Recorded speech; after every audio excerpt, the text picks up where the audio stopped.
할렐루야. 10월 2일 금요일 큐티 영상 시작하겠습니다. 오늘 말씀은 고린도후서 6장 1절에서 18절까지 함께 나눕니다. 오늘 고린도후서 6장 1절의 말씀에 보면 바울은 이렇게 시작합니다. 우리는 하나님과 함께 일하는 사람으로서 여러분에게 권면합니다. 이 권면하는 건 그 바울의 마음이 어떠하겠습니까? 우리가 1장에서 5장까지의 바울의 그런 그 마음에 보면 사실은 굉장히 그 마음이 격해 있습니다. 왜 그렇습니까? 바울의 그런 마음 가운데는 고린도 교회를 사랑하는 마음이 아주 컸고, 그런데 고린도 교회 교인들이 바울의 그런 가르침과 복음을 잘 따르지 못한 것입니다. 바울에 대해서 비난하기도 하고, 또 바울의 그런 가르침이 아주 얇다, 깊지 않다 이렇게 하면서 또 거부했던 그런 적도 있었던 것입니다.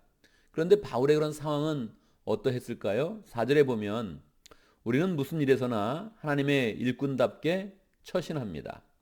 우리는 많이 참으면서 환난과 궁핍과 공경과 매맞음과 옥에갇힘과 난동과 수고와 잠을 자지 못함과 굶주림을 겪습니다. 바울은 이렇게 사역했던 것입니다. 에베소에서 또 마게도냐에서 이런 마음으로 이런 상태로 그렇게 사역하고 있는 것입니다. 그런데 그런 사역에 대해서 수고합니다. 뭐 헌금을 보내주거나 기도해주거나 후원하지는 못할 망정 자기가 전한 그런 복음을 회방하는 그런 사람이 있다는 것을 알았을 때 이 바울의 마음은 너무나 격했던 것입니다. 그런데 바울이 이렇게 고생하면서도 어떤 태도를 가졌습니까? 6절입니다. 또 우리는 순결과 지식과 인내와 친절과 성령의 감화와 거짓 없는 사랑과 진리의 말씀과 하나님의 능력으로 이 일을 합니다. 고생을 많이 하고 있지만 바울이 그것 때문에 너무 힘들어하거나 어려워하거나 그렇지 않고 항상 하나님 앞에 순결과 지식과 인내와 친절과 성령의 감화와 이런 태도를 가지고 거짓 없는 사랑으로 그렇게 모든 일을 하고 있는 것입니다. 그러니까 본인이 너무 떳떳한 거예요. 조금도 마음에 위축되지 않고 더 엄한 그런 태도로 이 고린도 교인들을 그렇게 권면할 수 있는 것입니다. 11절 볼까요? 고린도 사람 여러분, 정확히 정색을 하면서 이야기하는 것이죠. 우리는 여러분에게 숨김없이 말하였습니다. 우리는 마음을 넓혀 놓았습니다. 넓은 마음으로 이야기한다는 거예요. 지금 우리 고생하는 얘기 이런 거 다 얘기하지만 그거는 뭐 속이 좁아서 얘기하는 것도 아니고 자랑하는 것도 아니고 정말로 넓은 마음, 그리스도의 그런 사랑으로 이야기한다는 거예요. 문제는 고린도 교회 교인들이라는 거죠. 12절. 우리가 여러분을 옹졸하게 만드는 것이 아니라 여러분의 마음이 옹졸한 것입니다. 여러분 지금 마음이 옹졸합니다. 좁습니다.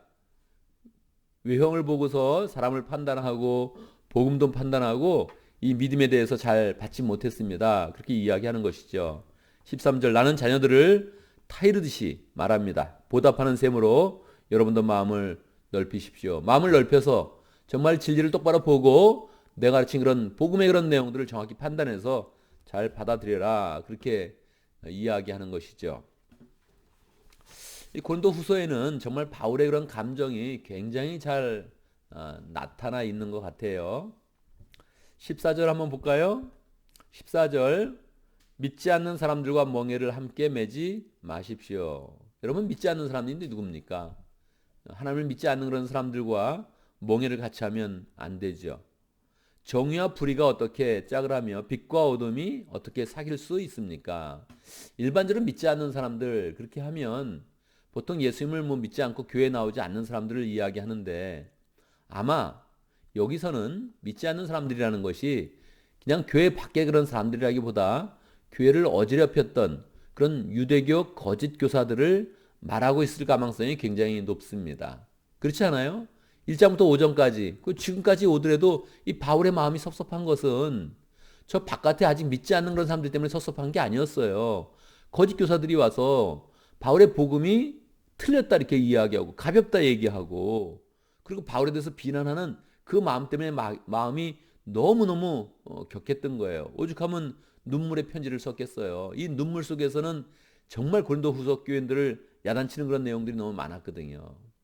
그러니까 여기서 믿지 않는 사람들이라는 것은 분명히 거짓 가르침을 주는 그런 사람들, 복음에 대해서 뒤트는 그런 사람들, 이런 사람들에 대해서 이야기를 하는 것이죠.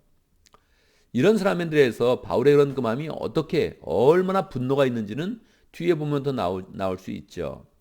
그리스도와 벨리알이 어떻게 화합하며 믿지 않는 자가 믿는 자와 믿지 않는 자와 더불어 함께 차지할 몫이 무엇이며 하나님의 성전과 우상이 어떻게 일치하겠습니까? 그러니까 우상 숭배로 이야기하고 그리고 어둠으로 이야기하고 불의로 이야기하고 그렇게 이야기하면서 이 거짓 교사들을 따라가면 안 된다. 이렇게 명확히 이야기하는 것이죠. 저도 뭐 우리 교회를 흔드는 그런 사람이 있다면 뭐 똑같이 분노를 나타낼 것 같습니다. 그냥 뭐 교회가 어떻다 이렇게 뭐 그냥 이야기할 수 있지만 어쩌면 복음을 이야기한다거나 공동체에 대해서 얘기하거나 가정교회에 대해서 얘기하거나 이것을 복음의 너무 핵심적인 것인데 그걸 흔들면서 잘못됐다 이렇게 이야기하는 사람이 있으면 가차 없이 불의한 자다, 어둠에 속한 자다, 사탄에 속한 자다 이렇게 이야기할 것 같습니다. 바울의 그런 그 마음이 이러했던 것입니다. 이렇게 분노만 나타내는 것이 아니라 바울 서신의 그런 강점은 이렇게 분노를 나타내다가도 그것을 마지막으로 정말 멋진 복음으로 항상 디벨롭 시켜서 차원 높은 그런 수준의 복음을 우리에게 이야기해 준다는 것이죠. 우리는 살아계신 하나님의 성전입니다. 그래서 항상 뭐 감정적으로 얘기하는 것이 아니라 감정으로 시작했는데 마지막 부분은 항상 이 복음으로 잘 결론을 내주고 있는 거예요. 수준 높은 그런 하나님의 계시로 정리를 해주고 있는 거예요. 그러니까 하나님께서 이러한 성경을 정말로 살아있는 너무나 실제적인 그런 복음의 그런 계시다. 그러면서 우리에게 성경으로 선물로 주신 것이지요. 그것은 하나님이 말씀하신 바와 같습니다. 하면서 16절 후반부부터 시작해서 18절까지는 여러 가지 성경을 인용하고 있습니다. 레위기 26장 11절에서 12절, 출애굽기 25장 8절, 또 29장 사무엘하, 이사야 이런 내용들 똑같이 반복된 그런 그 내용을 인용하면서 우리가 하나님 앞에 얼마나 거룩한 자이고 하나님의 은혜를 얼마나 풍성히 입었는지를 이야기해 주는 것입니다. 내가 그들 가운데 살며 그들 가운데 다닐 것이다. 하나님이 말씀하시는 거죠. 나는 그들의 하나님이 되고 그들은 내 백성이 될 것이다. 우리가 하나님의 백성이 되고 하나님이 우리 가운데 거하는데 어떻게 다른 복음을 잡을 수 있냐는 거예요. 어떻게 삐뚤어진 그런 마음으로 바울의 복음을 이렇게 거부할 수 있냐는 거예요. 17절 그러므로 너희는 그들 가운데서 나오너라. 거짓으로부터는 나와야 되죠. 거짓 복음으로부터는 나와야 되죠. 잘못된 복음 반드시 나와야 되죠. 그들과 떨어져라. 부자한 것을 만지지 말아라.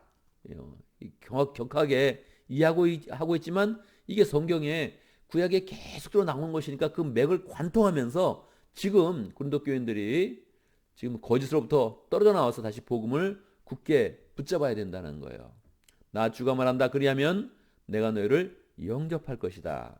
그래서 결과가 어떻게 되겠어요? 18절 그리야 나는 너희의 아버지가 되고 너희는 내 자녀가 될 것이다. 나 전능한 주가 말한다. 구약을 인용하면서 바울의 그런 그 마음을 정확히 표현하고 있는 것이죠. 바울이 아버지가 되길 원하고 영적인 아버지가 되길 원하고 교인들이 영적인 그런 자녀가 되어야 된다 하는 것을 명확히 하나님의 입장에서 잘 설명을 해주고 있는 것입니다.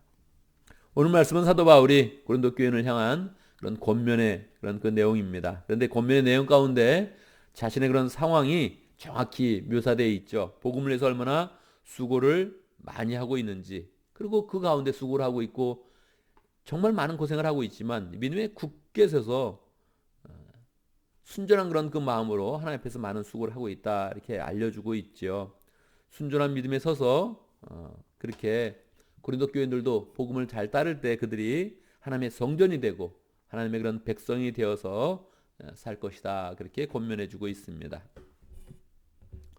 오늘 우리는 바울의 그런 그 마음을 헤아리면서 또 기도 제목을 붙잡습니다. 우리도 주님을 믿는 그런 그 믿음이 굳게 설 수 있도록 우리의 그런 삶 가운데 감정이 상하는 일, 고생하는 일, 수고하는 일이 있어도 우리가 주님을 믿는 믿음에 굳게 서서 하나님의 그런 성전이 되어지고 하나님과 동행하는 그런 사람이 되어지고 하나님을 늘 아버지로 모시고 하나님의 그런 자녀로서 갖는 축복을 잘 누릴 수 있도록 함께 기도합니다.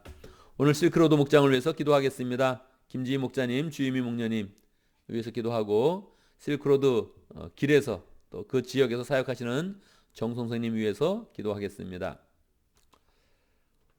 우리가 교회를 위해서 기도할 때 우리 목자 목녀 임명식 내일 있습니다. 또 세례식도 내일 있습니다. 하나님의 은혜 가운데 잘 되어질 수 있도록 축복해 주시고 인도해 주시도록 기도하고, 또 지금 공기도 나쁜 그런 상황인데 내일 오후부터 우리가 또 예배드리는 시점에 공기가 좋아지고 우리가 평강한 그런 마음 가운데 하나님께 잘 예배할 수 있도록, 무엇보다도 이 지역에 하나님이 은혜의 비를 주시도록 함께 기도하겠습니다.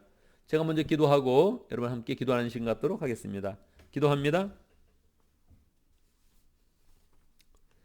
주님의 은혜를 찬양합니다. 우리가 하나님을 신실하게 믿고 복음을 굳게 붙잡을 때에 하나님께서 우리 가운데 거하시며 우리를 하나님의 성전으로 만들어 주시며 하나님의 자녀가 되게 하시고 또 하나님께서 우리의 아버지가 되어 주심을 감사합니다. 이 하나님을 우리가 굳게 믿게 하시고, 하나님, 복음이 정말 단순한 것 같아도 그 핵심을 우리가 꽉 붙잡아야 되는데, 복음의 핵심 예수 그리스도의 보혈의 은혜와 사랑과 교회를 향한 하나님의 그런 계획들을 우리가 굳게 붙잡아야 되는데, 하나님, 우리가 흔들리지 아니하며 하나님 앞에 굳게 서서 나갈 수 있도록 인도하여 주옵소서.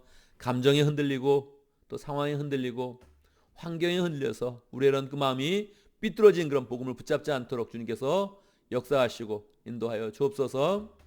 하나님 아버지, 오늘 금요일을 맞이했는데 우리가 맡은 일들을 잘 감당할 수 있도록 인도하시고, 금요일마다 목장에서 가정교회 모임을 갖습니다. 주님께서 축복하여 주시옵소서.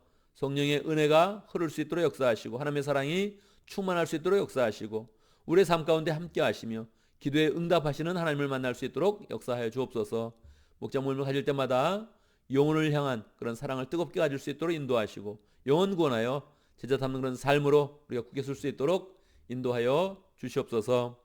실크로드 목장에 목자님과 목녀님을 축복하여 주시옵소서. 김지희 목자님, 주임용 목녀님 굳게 세워주시고 예수님의 그런 사랑으로 모건들 돌볼 때마다 하나님 복음에 굳게 서게 하시고 흔들리지 않는 그런 그 마음으로 모건들을 잘 인도할 수 있도록 축복하여 주옵소서. 그 지역에 선교하시는 정성선님 축복하여 주시고 인도하여 주시며 하나님 사역을 잘 펼치는 그런 가운데 하나님의 은혜가 늘 넘칠 수 있도록 역사하여 주옵소서.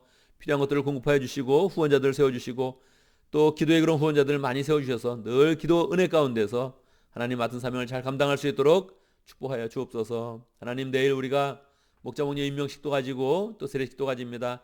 축복하여 주시옵소서. 하나님의 은혜가 충만한 시간 되게 하시고 우리의 영이 함께 기뻐하는 시간 될 수 있도록 역사하시고 교인들은 함께 만날 때 사랑으로 충만할 수 있도록 역사하여 주옵소서. 주님께서 그 모임을 인도해 주시고 하나님, 공기가 안 좋은 그런 상황인데 공기도 좋게 만들어 주시고 기쁜 마음으로 평강한 그런 상태에서 하나님께 영광 돌릴 수 있도록 축복하여 주시옵소서.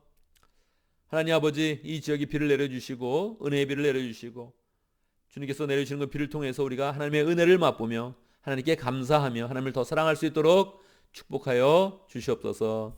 예수님의 이름으로 기도드리옵나이다. 아멘.